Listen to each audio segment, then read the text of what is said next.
back. Chest up. In there. All right, keep that chest up. Build up.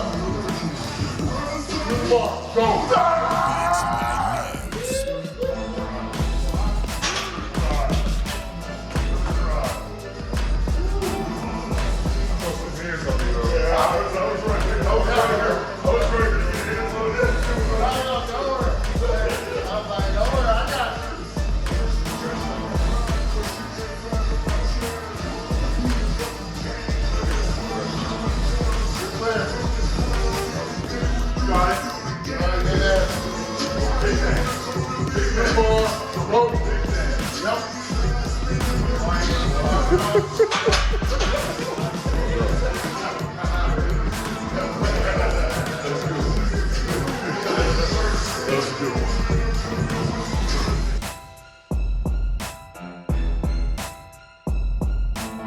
Disputed UFC lightweight champion Khabib Nurmagomedov has opened up on his decision to retire from mixed martial arts. While some members of the MMA community believe Khabib will stick to his retirement, others are skeptical, including UFC President Dana White, who still hasn't stripped the retired Russian of his title. Speaking to Russian media, Khabib opened up on his decision to retire and acknowledged that his doubters don't understand his reasoning.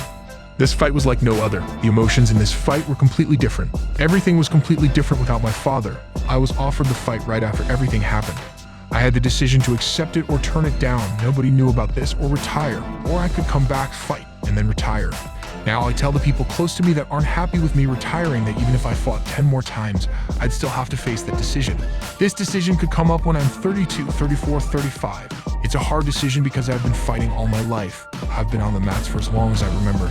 It's difficult to leave and do something else. People can't understand it, but what can you do? I have many supporters in not just Dagestan, but all of Russia and around the world. I have a responsibility to them, and that responsibility worried me. I had serious injuries. I was hospitalized for 5 days in mid-September. Then I came back and broke my toe. Those words about overcoming yourself are true. If a person doesn't break psychologically, it will be hard to break them physically because the mind breaks before bones. Everything that happened to me psychologically before this fight gave me strength. I can't describe inside and outside of the octagon during my weight cut and preparation. A big factor in that strength was the immense support of my fans. My father and I always used to meet fans when we arrived at the airport. This time we thought it would be best not to gather a lot of people. Given this chance, I'd like to thank them for the emotional support. Dagestan doesn't always show the best image on TVs and the internet, so I get a lot of motivation when my victories bring positivity to our people.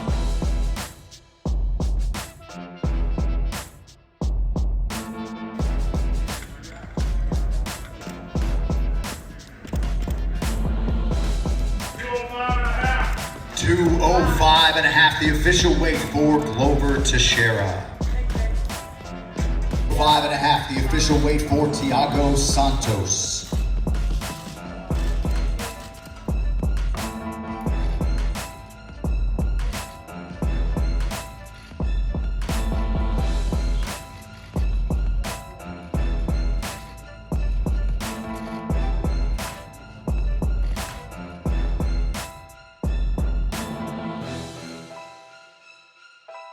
What's up, everybody? It is fight week again, this Saturday night, live from the Apex here in Las Vegas. The main event, Glover Teixeira versus Santos.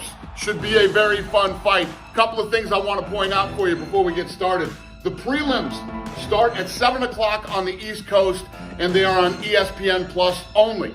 Then the main card starts at 10 o'clock on the East Coast, and that is on ESPN2 and ESPN Plus.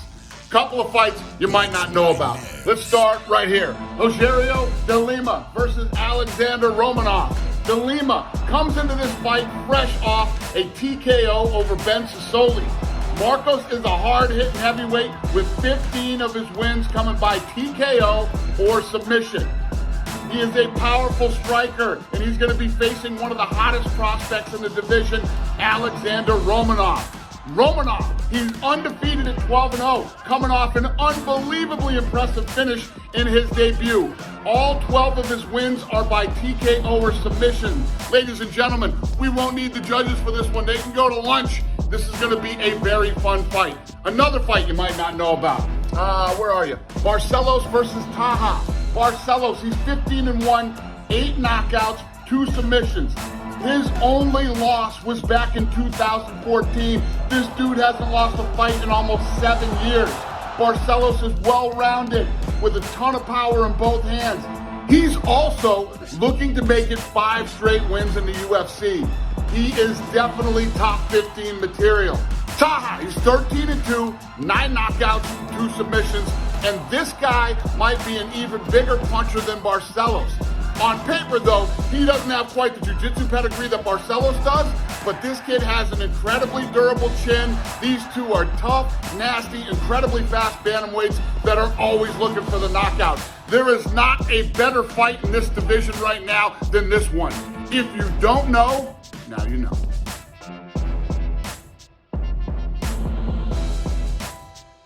Anderson, I'm going to assume right now, right this very second, he's debating what he's going to do. You know him better than me, Shirai. What do you think he is weighing in his mind right now? Well, I mean, if you're asking me on that, then I would say this. First of all, Dana is not letting him fight again. The UFC is a closed door. So now he's thinking, do I want to go to another organization like Bellator or like One or some other promotion and try my hand and roll the dice? But if I was him, I imagine that he's got to be talking to his family about this and his wife and his kids. You know, the last couple of years, he's been coming out with his kids a lot more, and his kids are grown. He had, I think it was 2 of his sons were there ringside, and it was kind of an emotional walkout. And they sat there and they watched their dad get knocked unconscious. You know, he got knocked out, and he was very out of it, and his face was busted up. And after the fight, they interviewed him, and he had to take a chair, and he couldn't really stand that well. And you don't want to see that. You don't want to see that anymore. I imagine my son looking at me like a superhero. And then once he starts seeing I'm not a superhero, I'm human, and that dad is starting to get messed up, and dad's not the same, and dad's fighting for something that's no longer there. I don't have it in me anymore. Your family, your kids, your wife, they need to start telling you, like, we love you, you've done so much, no more. We don't want any more. We just want to have you full time. So I would imagine that's got to be the biggest influence in his life right now, and I would hope that Dave feels the same way that I do. And, you know, I'm talking very strongly and emotional about it just because I'm a fan and I've liked him for so long. But, you know, again, it's his decision and his family's decision. I can't speak for them, but I'm putting myself in his shoes, and that's all I can think of right now, that, you know, if I was losing that many in a row and taking damage at this age, it's not worth it. It's not worth it. I want to have many more chapters of my life to be the full me. You know, I want to be all there and healthy in my body and my mind.